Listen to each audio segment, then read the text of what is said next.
Welcome to BTFD TV.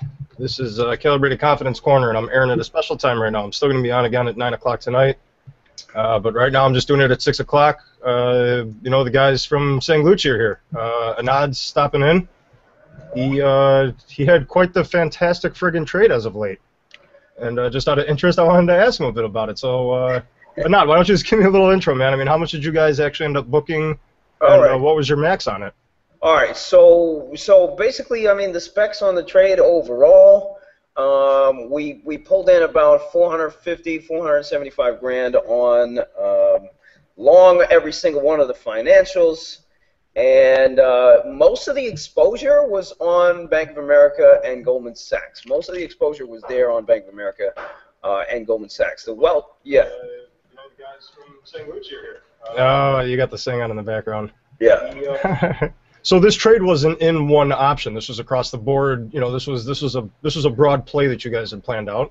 Yes. Okay. Yes. Broad play that we planned out, and the reason why we went for it was, you know, because again the futures broke all-time highs, and you know, Yellen was saying QE is still on the table, and everything is all good, and so I figured that the banks never rallied like all the other names did, right? I mean, they never rallied like the Google did, you know, all the other tech names did, or even the material names. They never took off, so I figured, all right, this is going to be the last run, and juice is going to come into the banks. So I took all 6 of them.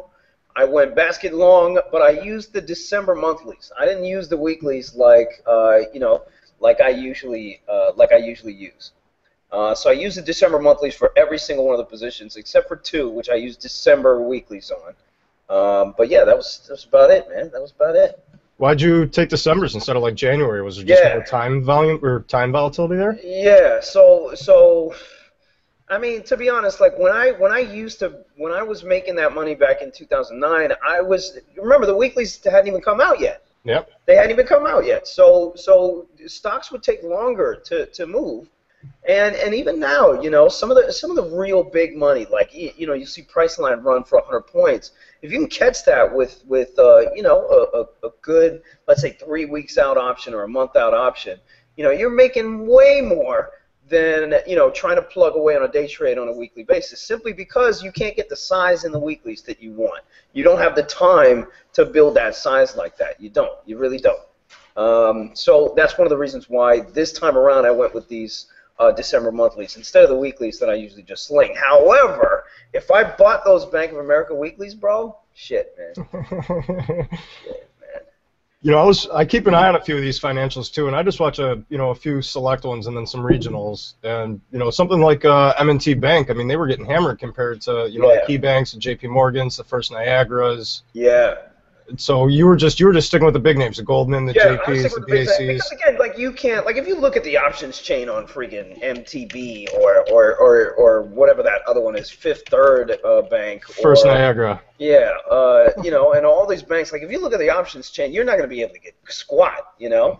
And I'm going to show you guys some executions here of mine, and you're going to see how much size I had, and you're going to see me assaulting offers and exchanges for thousands of contracts. Like I can't do that in Fifth Third Bank or some of the other regional banks out there.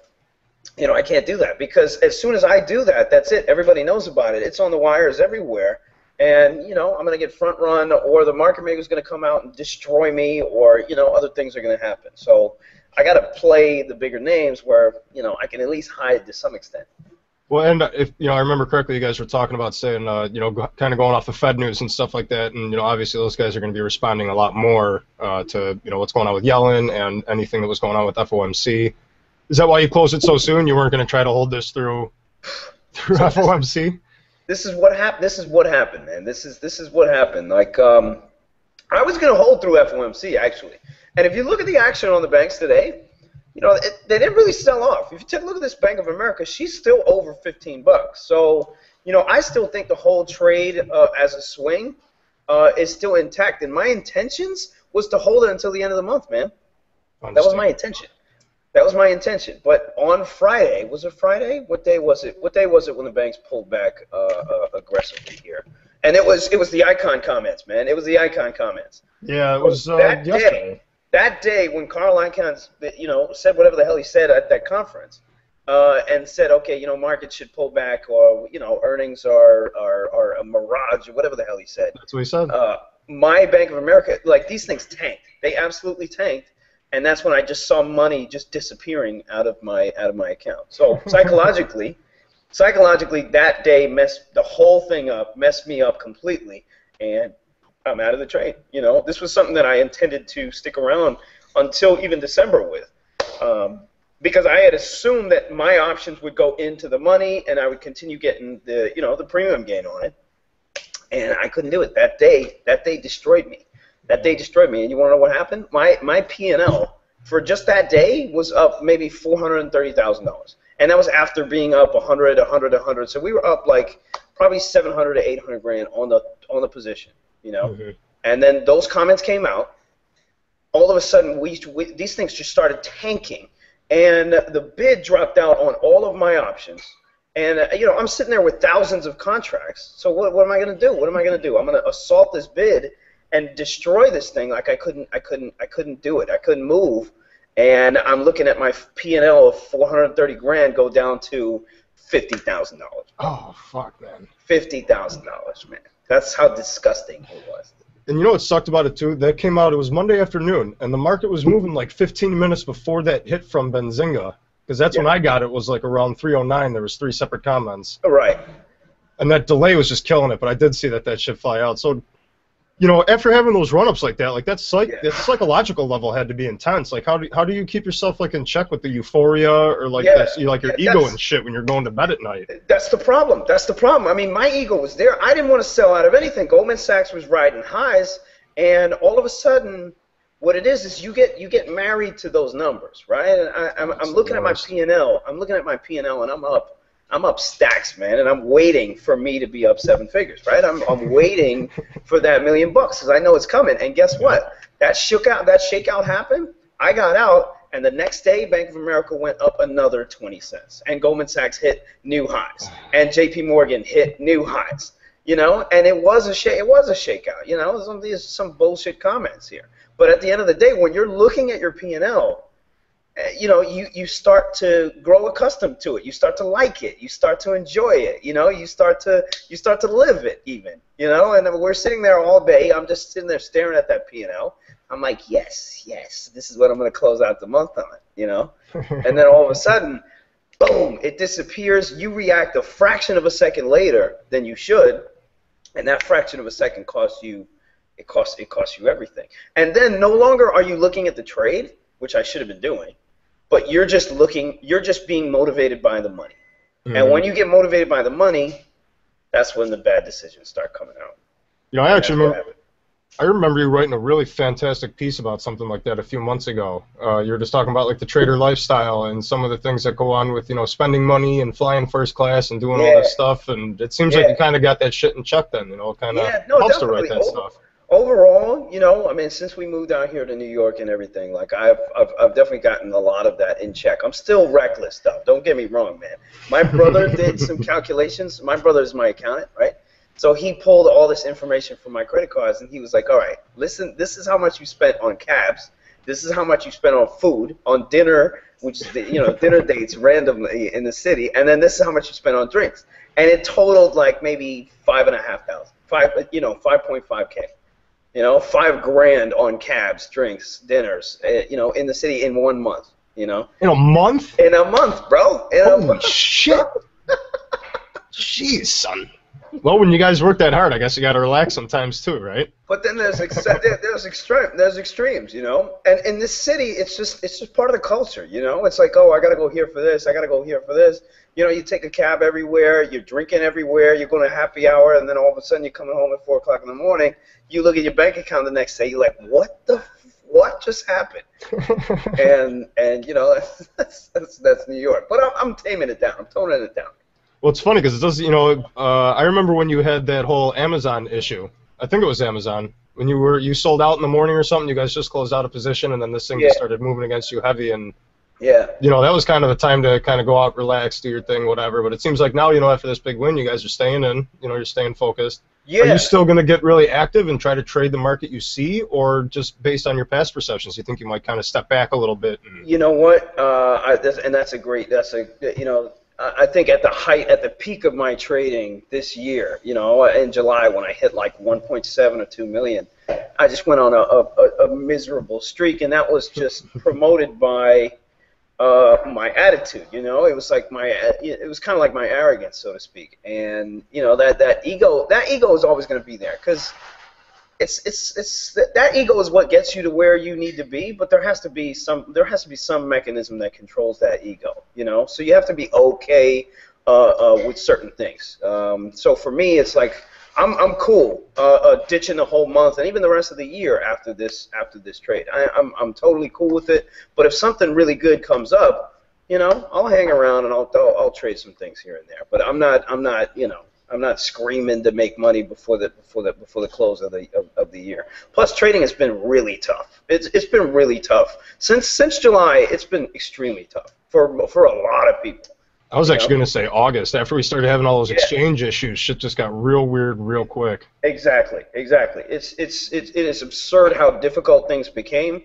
And then what I want to do now actually is enter Peter Zhang and get him to really do some writing strategies for us for the end of November and into December, so that we can just scrape another 100,000 here and there. I can go on vacation and we can just kind of chill out for the rest of the year. Yeah, and everybody's happy. I mean, why?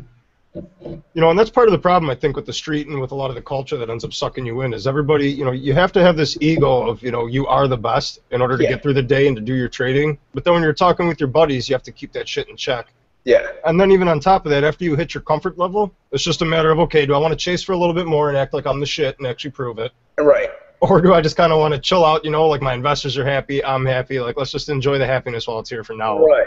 So it's kind of, to me, I equate trading with and as weird as it sounds, it's like being a man, you know what I mean? It's taking care of your business and being able to say no to certain things that are detrimental to your, to your career or to your future or to your own psychology and things like that. So it's still a growing process. Again, trading that's trading. You're always growing mentally and you're always moving. You're always trying to move forward. You might take a few steps back, but dude, but that psychology thing just kind of blows my mind because even when I have good trades, I get all excited about it, and you want to feel good. But it's just like, man, I mean, do you step on yourself? Because, I mean, you try to make yourself feel better after a loss, and then, I don't know, it's crazy to me how you're keeping it in check like that and just, how you have a good plan for going about it.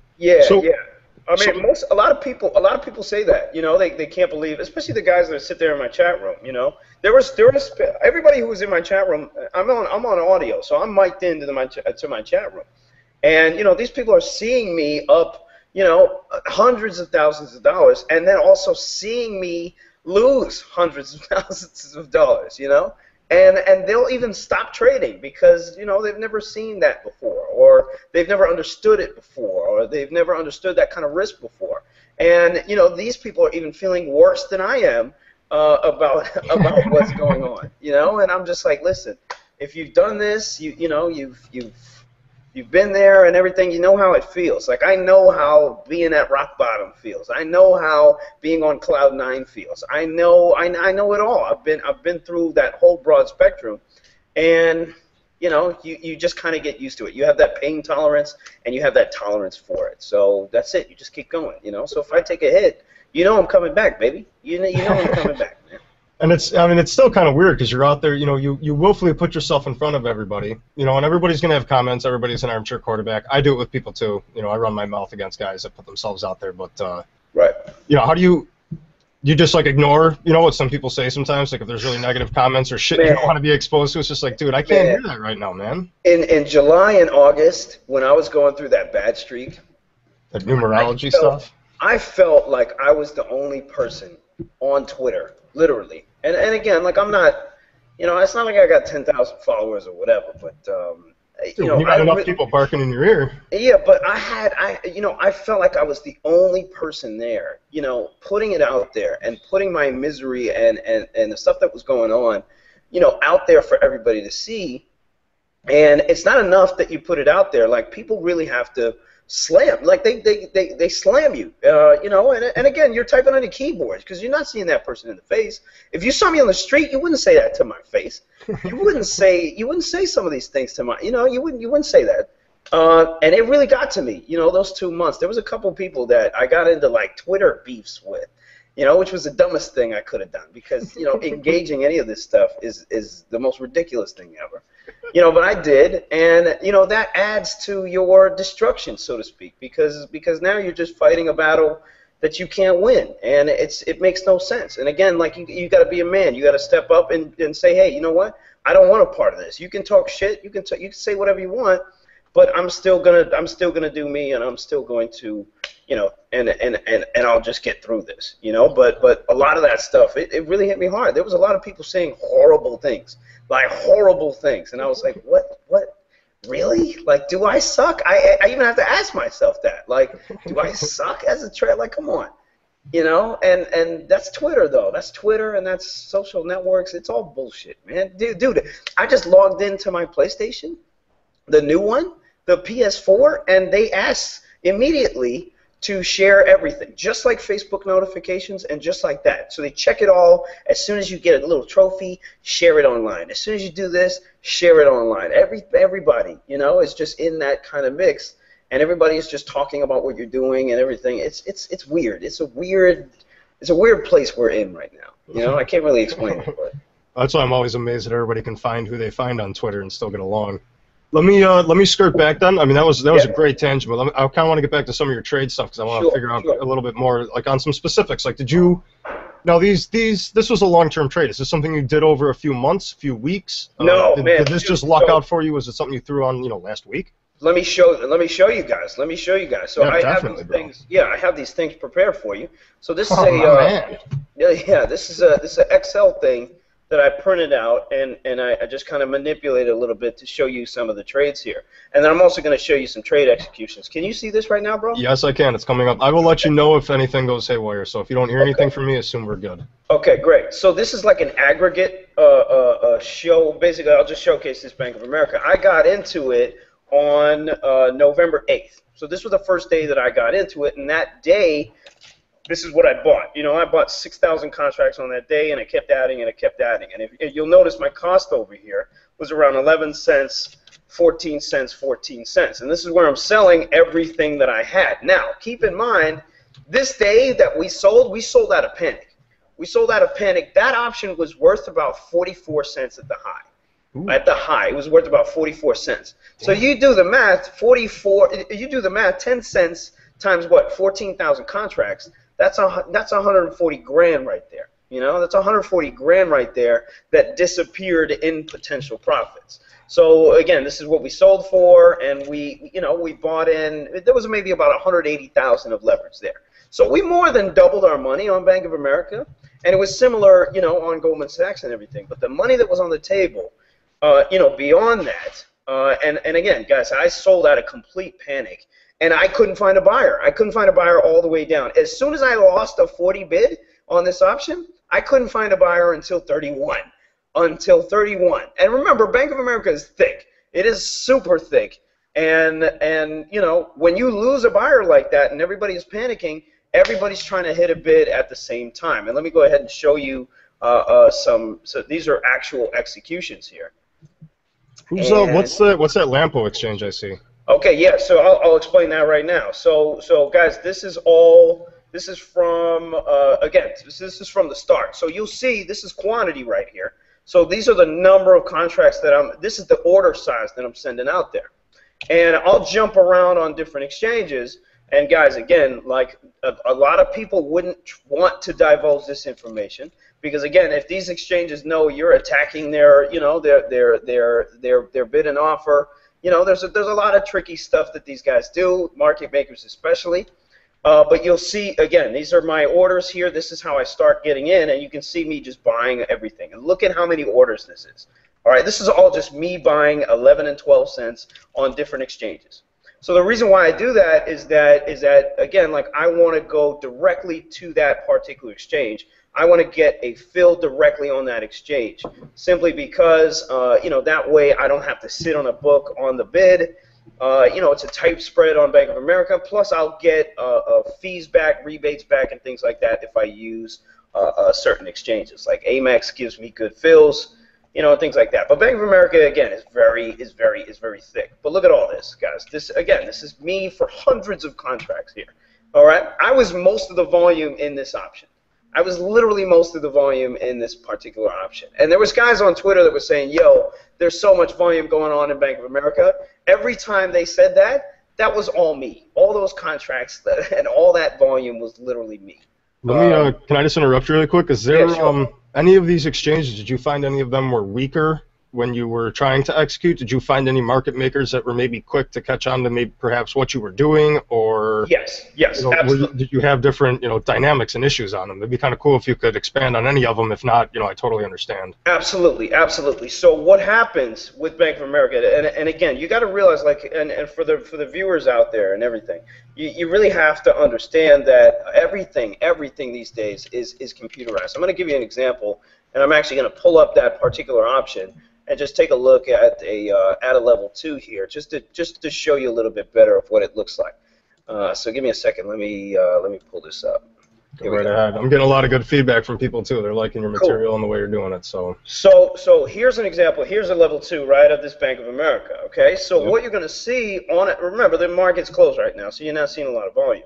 So what you're going to see on Bank of America is usually you're going to see thousands of contracts quoted on the bid, quoted on the offer for all these different exchanges, right? And all of a sudden, let's say they see some friggin' crazy dude coming in here and buying 1,000 straight.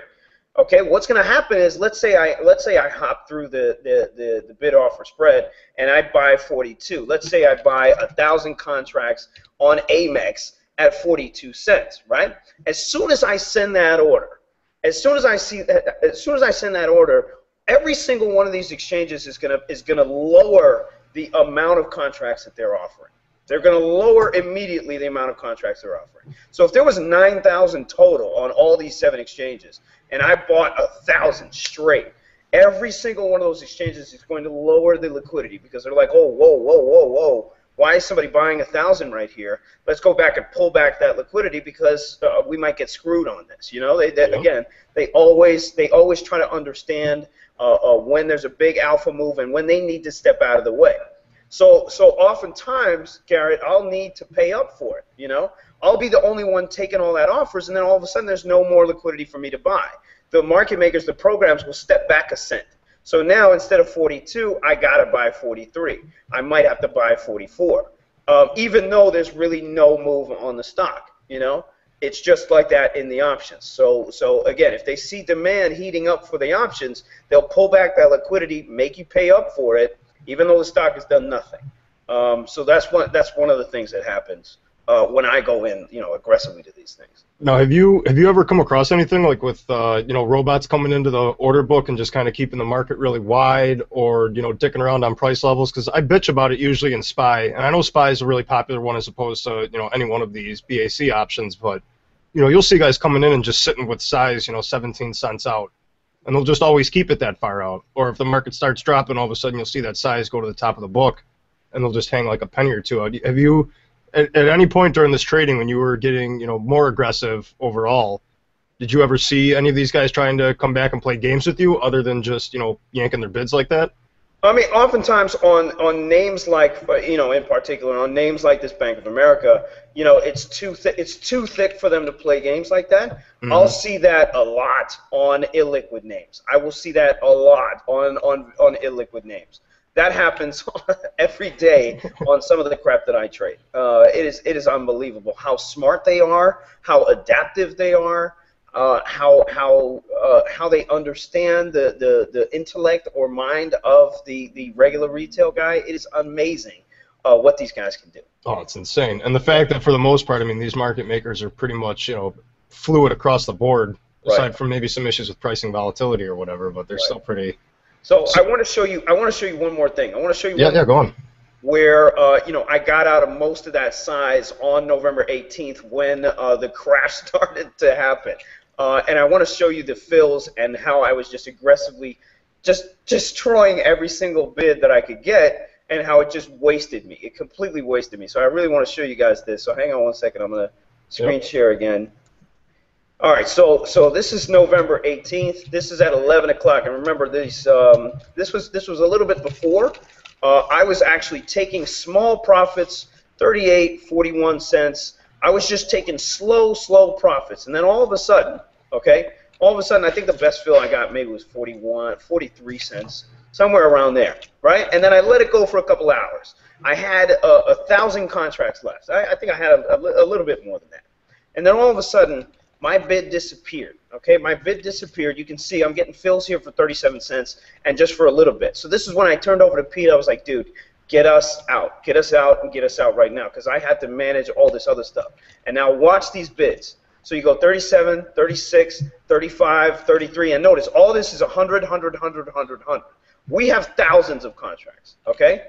Yeah, that shit's moving pretty quick, too, in the time period also. 34, and then look at this. 31, we lost all the bids. This is us literally panicking and just saying, oh, my God, oh, my God, oh, my God. And then look at where the market maker came back. This is us.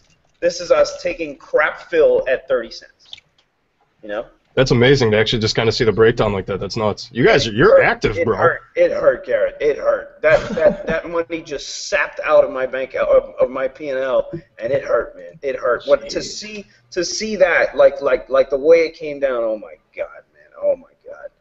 Oh my God. I didn't know what to do. I sat there. I was like, I knew it was panic, and I knew we shouldn't sell, and I knew we should have waited. But the only thing that we didn't do was hedge at the top. Hedge at the top. I feel like that's what we could have done better. So all of a sudden you see some selling coming into the market. You know, you start putting a hedge on. You start buying some at the money puts. You start shorting the stock. You know, whatever. Mitigate some of that. Stomach it, and then again get rid of your hedge and then go for the continuation. Because again, like, the trade didn't change. The only thing that changed was my damn P&L, man. Well, it sounds like and that stupid ass icon comment, man. I can't believe that screwed me, man. I know. Well, that's what I was pegging to. The algo's kind of adding weight to Icon because he's been out there. I think that was part of that. But so it kind of sounds like, you know, you guys were talking about this a little bit after the fact, like kind of analyzing your behavior and just what to expect in case this happens again. You know, even on a different scale. You know, you're saying you're not hedged at the top, and right. You know. Right. So when we come back, and trust me, you know, this is gonna happen again. You know, and now I feel like I'm in a better place because I was able to get the monthlies. I was able to sit around for a little bit, be patient, and get the size. I got the size this time. You know, I had over $500,000 in all this stuff, man. I had over $500,000 in this, so I had the size. I took my time. I found my entry. And the only thing that we jacked up on was that shakeout, and we didn't manage to shake out well. We panicked. We got crappy fills on every single one of the options that we were playing.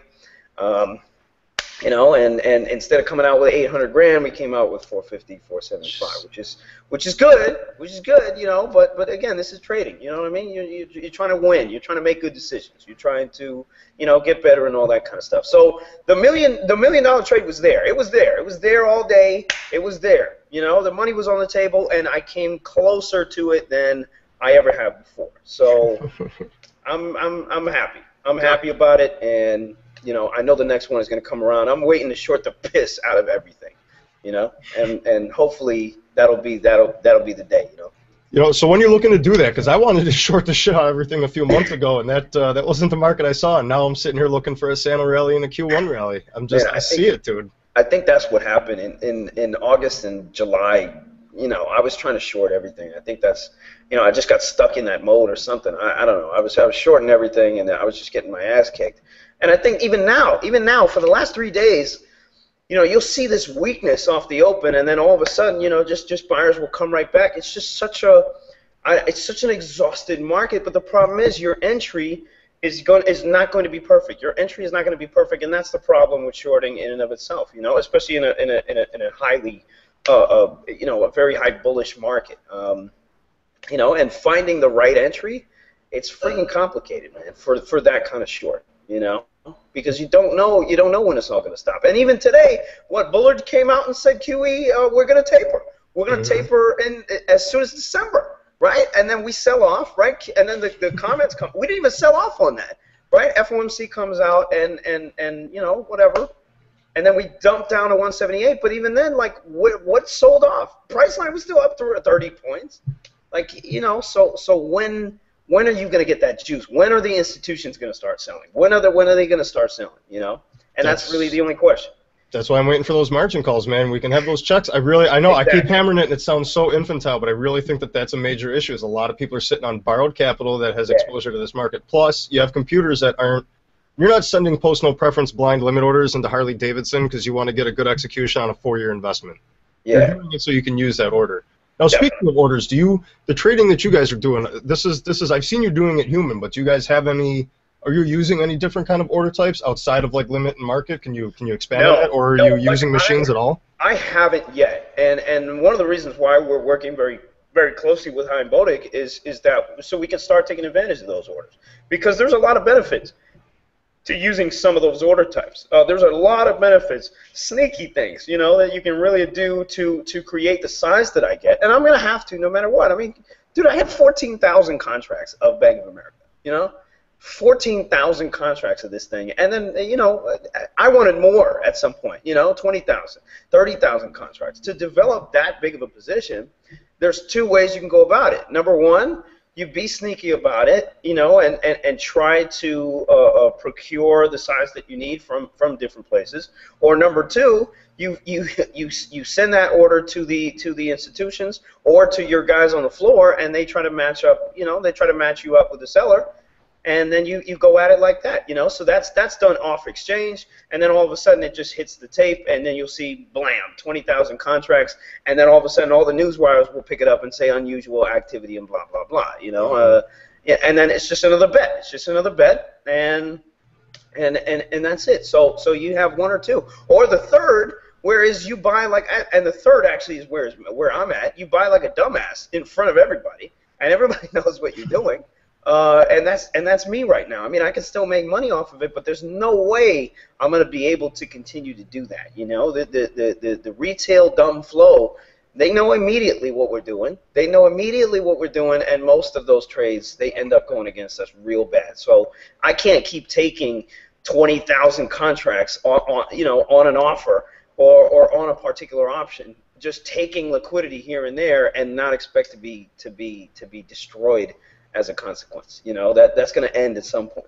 Well, even more so now after Wall Street Code and just kind of the exposure that you guys are getting overall. It's you know, this ties into what I caught with Evan with these Twitter-based algorithms. I mean, it's blatantly obvious that these things are out here. So, dude, it is unbelievable what I'm seeing now. You know, as far as what's being said on Twitter, as far as what the headline news are picking up now. Like, headline news would never pick up comments like that really moved markets. They wouldn't even comment on that.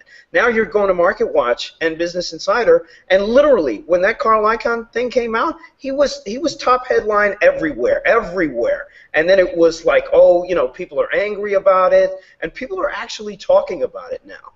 So a lot of people are now actually talking about, is this manipulation, or what is it? You know, can we define it? And I think we're going in that road. We're going in that road to finally check some of the things that are going on out here, which 10 years ago, nobody gave a shit, man. Kramer could have said, I remember this one day, Kramer was like, MasterCard is going to go to $400 overnight in 24 hours. This shit went there in the pre-markets and then tanked 50 points. I remember that so well. I was at the prop firm at that day. It was like 2007. And stuff like that. Nobody talks about stuff like that. Nobody talked about it. Now people are talking about it. So I feel like Twitter has somewhat helped to expose some of this stuff. But again, I feel like, again, like the HFT guys and the smart guys, they're always one step ahead, man. They are always one step ahead. Well, I think part of the issue with Icahn too is he's been out there saying stuff. One of the main issues was when NASDAQ went dark, he came out and tweeted that information about Apple in order to build that base, so when it came back out, it wouldn't burn. Yeah. But what he did with this market, he was talking at a Reuters summit, which is obviously a market maker summit. But nobody highlighted what Jim Chanos was saying yesterday. Right. Not that I was following it, but the only reason I found any of this shit is because Benzinga put it out there. Yeah. You know, and I think that's the issue now, is everybody's going to automation. Everybody's making it easier to do it. UBS has an iPad app where you can build an algorithm. So I mean, why not tie it to the news? I keep saying, dude, it's a news-based market. It's just news. Yeah, there's prop firms right now that, again, like most of the proprietary trading firms out there are done. Like equities trading, equities scalp trading is such a dying. It's such a you are in such a dying breed. If you're an equity scalp trader at some of these prop firms, and now these new ones are coming about, and now they work off on algorithms. They work all off on algorithms. They work all off arbitrage situations with wide option spreads, and they just pick out $100 here, $200 there, $300 here. But again, like it's so hard to find an edge now in this market. 10 years ago, there was so much edge. You could be a trader and make so much money, and you could do it consistently. Now, shit changes too quickly. Programs change every single second. Everybody's trying to arb everybody, and it's just created such a shit show. And I feel like the only guys that are going to come on top are the ones that can read tape, man. Because if you can understand how these guys play their games and what their algos are doing, then you see their footprint. You see what they're doing. So I feel like those are the only guys that can keep up with the game and keep adapting, to the new things that are happening. Well, that's where I'm going now. Is I had that structural arb trade when those computers were trading the ETFs before they were trading the underlyings. So it was really easy to do that trade, especially when I was getting the order sequence data and all that information from HFT Alert and Nanex. Yeah. Then after the BATS IPO, that whole thing fell apart. I still tried scalping over a longer time period because the strategy I was running, you could do 30 basis points a week, and if you compounded that out over 45 trading weeks, you got a 26% return. And in some scenarios, you could even get 50 basis points, and that's wicked conservative. I was only trading news events for 5 minutes after the news. Yeah. And then that whole thing died, and I can't trade equities anymore. It almost seems like they're forcing you out of the secondary to get into these more structured stuff. Because even when I was in New York 2 times ago, remember when they came out with the jumbo options? Yeah, man. You're like, oh, come on, dude. Yes. So.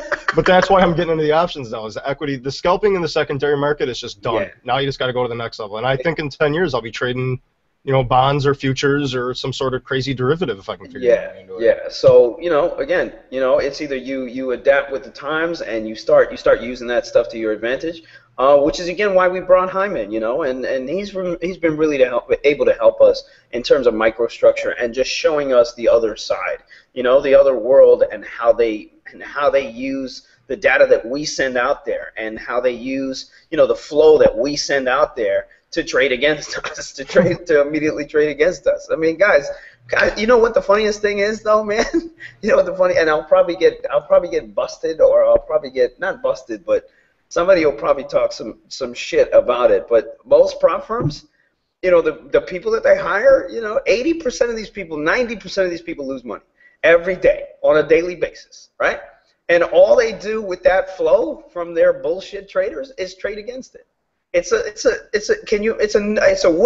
win situation. There's no way you can lose, because again, if 90% of traders lose money and all you do is take the opposite side of these traders, that's a great business model, right? That's a great business model.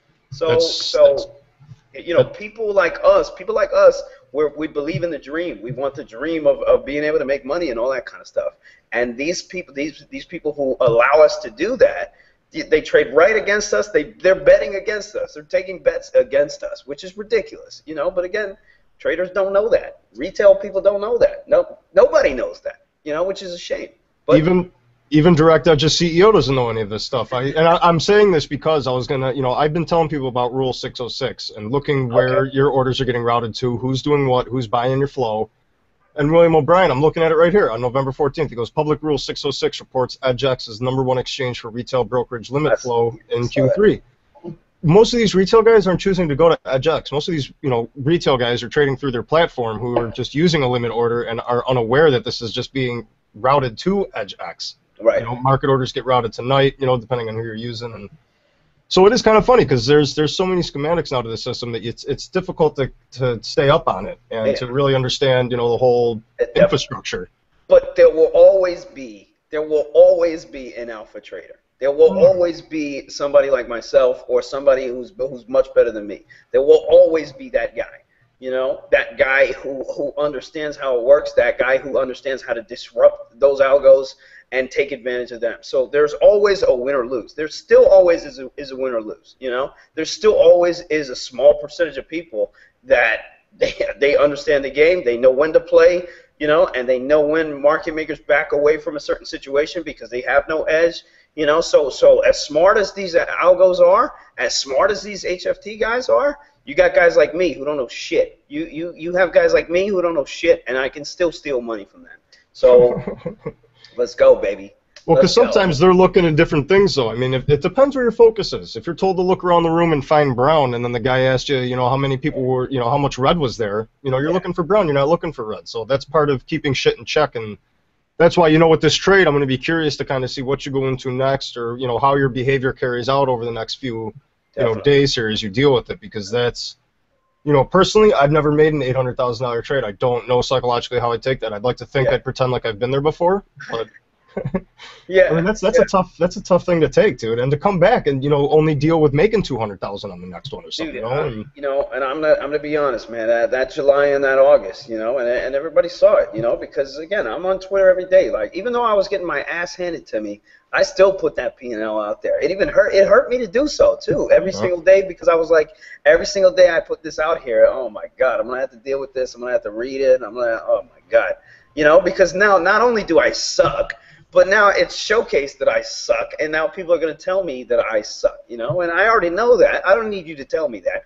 I got my own issues. I got to dig myself out of this hole, you know, and you can't, and I would get into battle with a lot of these people, but I think that's what helped me. I think that's what helped me the most. Like, being there and dealing with all of that, that's what helped me the most, because I started to realize, like, you guys have no idea what any of this is. You have no idea what it takes.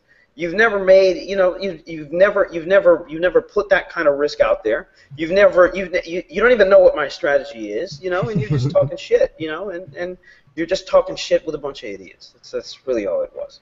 You know, I like the haters though, because they keep you in check even against your will. They'll say some shit, and you're just like, damn. Am I really like that? But I think that's one of the reasons why I at least wanted to come public and do writing and, you know, do something that we're doing with TV, is because it keeps you in check. I'm the type of person where, and that's why, you know, this was kind of coming back to what you were saying, where you talk with your chat rooms and you're exposed to people and you're putting your trades out there. If you were on a trading floor, that's the type of atmosphere you'd be in. People would know what the hell's going on, especially if you're at a good firm. Definitely. So coming out here, it's great to have that type of heat coming back and forth, and that's why I did it, was to kind of keep myself in check. And, you know, it's nice to be able to talk to you guys, get some feedback on how you did it, so when I get to that stage, it's like, okay, you know, write this plan down, talk with your buddies, you know, how are we going to handle this next time? Well, we got to hedge better at the top. Definitely. I mean, I wish I had the coach, or I wish I had the guy that I am to everybody that's sitting there in my chat room. I freaking wish, because again, like, there's so much to be said about, you know, you're having that person who's been through it and who's you know, taking the licks and all that kind of stuff. And I never had that. I had to figure all of it out myself. And then nobody employed the strategy that I did. You know, people are so quick to say on Twitter, like, where's your risk management? Where's this? And everybody knows this is the way you should be doing it. Like, your rules don't matter. They don't matter. They don't matter anymore in this market environment. They don't. It doesn't work like that anymore. You know, you can't have these risk parameters like that. And to me, like, again, I just adapt to what I see. And if somebody else doesn't understand it, you know, now I just don't waste my time anymore. I don't waste my time. You should see how I talk to the people in my chat room, man. I'm swearing left and right. I'm telling people to shut the hell up. That's it. If you don't like it, get the hell out. That's it. I don't want you here, you know, because I don't want to deal with it anymore. So, you know. And a lot of people that talk about this risk management shit, that's just because that's you know, that's a buzzword that you can use. You know, you can throw it around. You know, I manage risk with my Gordon growth. I have yet to hear a risk manager talk about execution risk. Yeah. They have no problem talking about exposure risk or return, and you got to be looking at, you know, what you're betting on your returns, but that just comes intrinsically. Like, you don't need to be told how to do stuff. Sometimes, you know, you can skew your parameters if you have better information.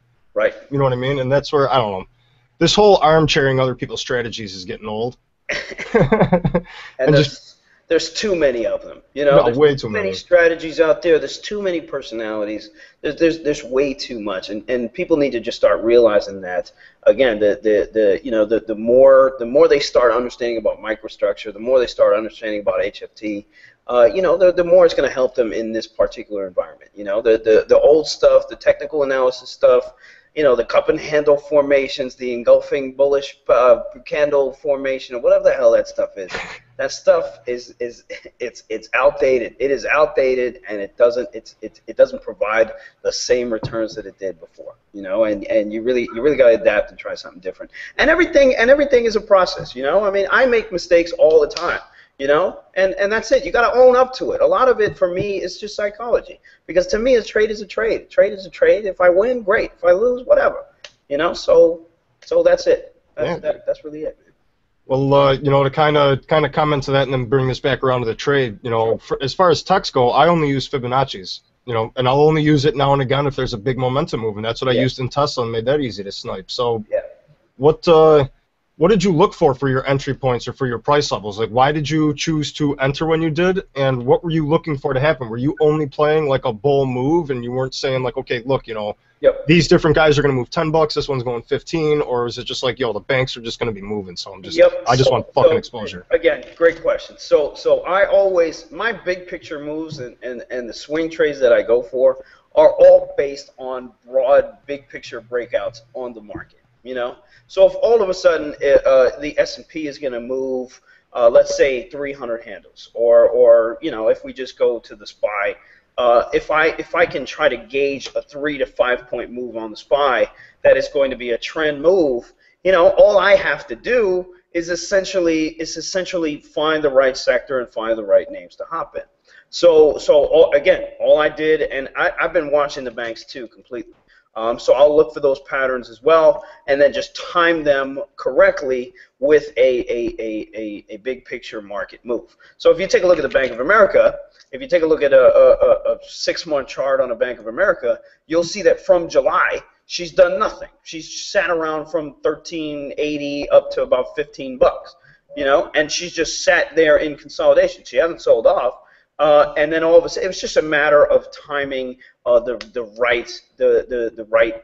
right area. And you can take a look at this, from a couple weeks ago, $14 all the way up to 15 and a quarter. Like, when do you see Bank of America move 1.5 points within 6 days? And again, like, everybody is looking for that move. But what do you think's happened in the last 6 months? Everybody's gotten smoked looking for that same move, and they make it happen so quick when it's ready to go. That's where the timing is. That's where the value to tape reading comes in. That's where everything comes together, because you can time that move, and that's where you're going to get paid. That's where you're going to get paid, and that's where you're going to get freaking paid out like crazy. My option went from 11 cents to 55 cents, man. Damn, man. 11 cents to 55, and I was in a December monthly. If I was in the weekly, you're talking about 5 cents to 80 cents. Which is bananas, which is absolutely bananas. Those are the moves that I try to go after. So again, I'm timing it with the market, and then I'm just picking a sector. So I might pick one name, 2 names. In this case, since I'm in the banks and they move a lot slower, I was like, all right, that's it. I'm buying all 6 of these things. Let's see what happens. Well, that's a great thing, I think, with the tape reading too that I've seen, is you can pick up, I used to try to trade the news events and deal with after the news hit and the after trade. Yeah. But now you get to see who's building up, a month beforehand. So you can put this trade on even a week before, and you don't even have to deal with the friggin' news event at all. I mean, you're out and done and booked before it even happens. So Right. And that's a huge benefit. Again, if you look at that same thing, and actually this is something that I gotta show you guys. Let's see if I can actually show this to you. I don't know if you can see this, Garrett. Is this too small? Give me 1 second here. It's just coming through dark right now. I'm still waiting on an update. No, I can see some price levels. If these guys, if you're watching, just put it in HD and blow it up full screen. You'll see it clear as day. Yeah, see if you take a look at this. So what you're seeing is most of the technical guys, they'll sit there and look at resistance levels, right? So they're in way after the fact at 14.80, maybe even after $15, and taking a long position way up here. The tape readers are the ones that are getting in right here, and this is where we were getting in. 11 cents to about 15 cents on my contract. If I bought up here, I'd be buying 25 cents or 30 cents. The alpha is just not there anymore, and you have to deal with all the bull crap, right? All the nonsense shakeouts and all the craziness, which is going to throw your mind into convulsions, and you won't be able to hold those trades. So again, the name of the game is, for me, it's anticipation. That's where the money is at. That's where you can get the cheapest price on those options too.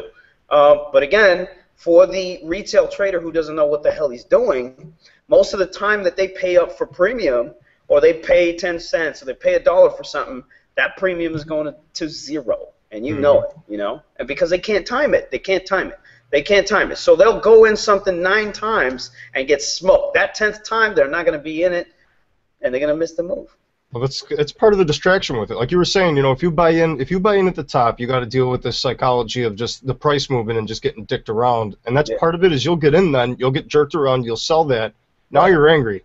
Now you go into your next trade and you're only focusing on that. You're not focusing on the next thing, and it just perpetuates this just downward spin. So focus is everything, man. Definitely.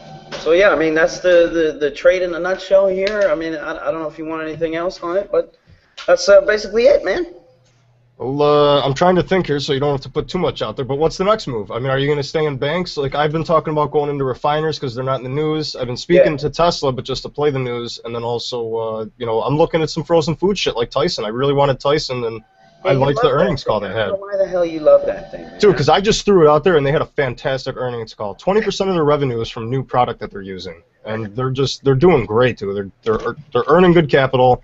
They're spread out well. Yeah. And like I said, dude, I'm looking to just park money somewhere for 3 to 5 months. That's it.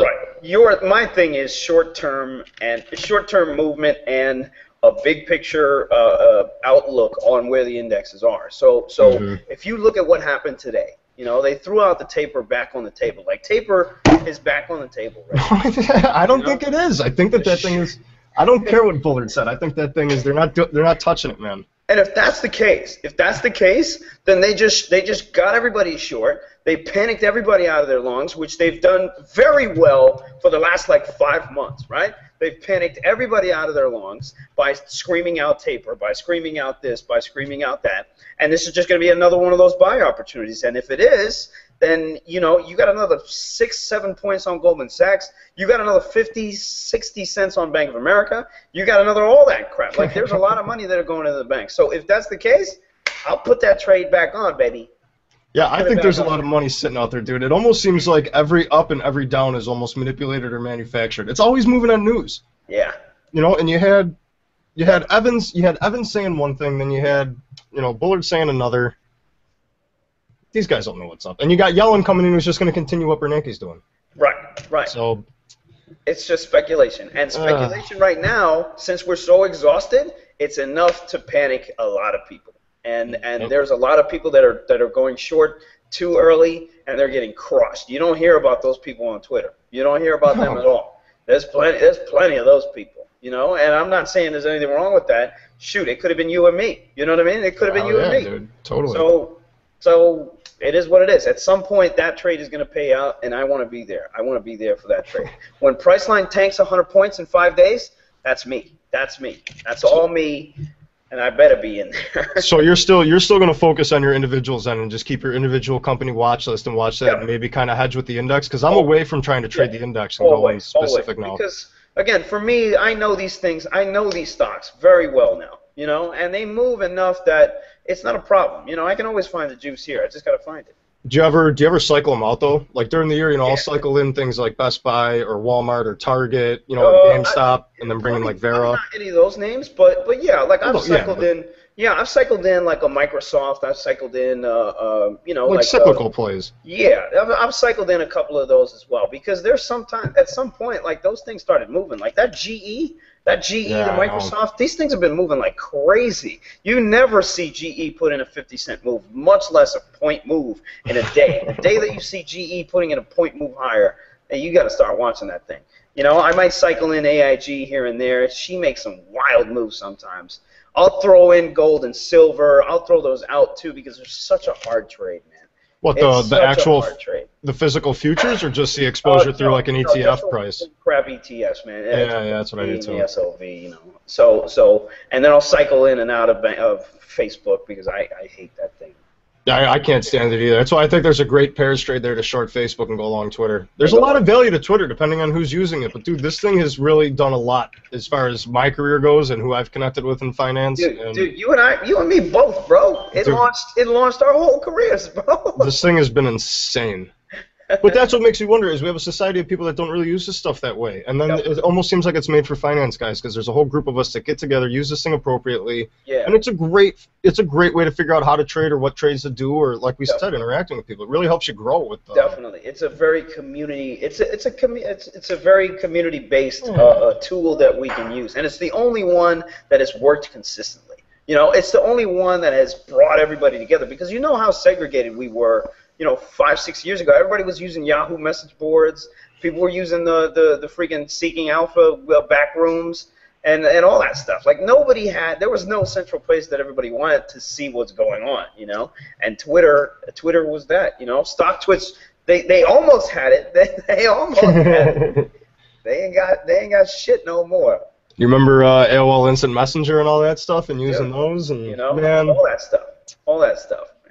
But that's a whole nother conversation, man. Yeah. Well, we'll wrap it up because I'm gonna go through some work. I mean, I think we had our largest show audience tonight. Nice. So with that said, I just want to say thank you, dude. Thanks for coming on. Thank you for the transparency. It's great to have a benchmark when you have people out here who are fronting about transparency. It's great to say, well, wait a minute. Definitely. Sang was going through his spreadsheet and showing his P&L. So just thanks for manning up and doing it, dude. That's a ballsy move to do. Absolutely, man. At first.